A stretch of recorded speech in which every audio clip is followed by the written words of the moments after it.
ప్రపంచాన్ని శాసించేది టెక్నాలజీ. ఈ టెక్నాలజీలో గుండెకాయ సెమీకండక్టర్ చిప్‌లు. ఈ సెమీకండక్టర్ చిప్స్ తయారీలో ప్రస్తుతం అమెరికా నంబర్ 1గా ఉంది. నంబర్ 2గా చైనా ఉంది. కానీ చైనా కంటే కూడా చైనా అలా ఉండటానికి కారణం తైవాను. తైవాన్‌ని చైనా ఆక్రమించుకుందంటే గనక ప్రపంచపు సెమీకండక్టర్ మార్కెట్ అంతా చైనా చేతికెళ్ళిపోతుంది. అప్పుడు ప్రపంచాన్ని అది శాసించగలుగుతది, బ్లాక్‌మెయిల్ చేయగలుగుతది.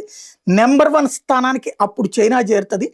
తైవాన్‌ని ఆక్రమించుకోడేది ఈ మధ్యన తైవాన్ వాళ్ళని వదిలేసాడు కదా ట్రంప్. చైనా జిన్‌పింగ్‌తో సంబంధాలు పెట్టుకొని, చైనా గనక తైవాన్‌ని ఆక్రమించుకొని తను అడ్డుపడలేను అని చెప్పుకొచ్చినటువంటి నేపథ్యంలో ఎలన్ మాస్క్ ఎవరైతే ట్విట్టర్ అధినేత, అట్లాగే స్టారెక్స్ అధినేత అయినటువంటి ఎలన్ మాస్క్ చెప్పుకొస్తున్నాడు.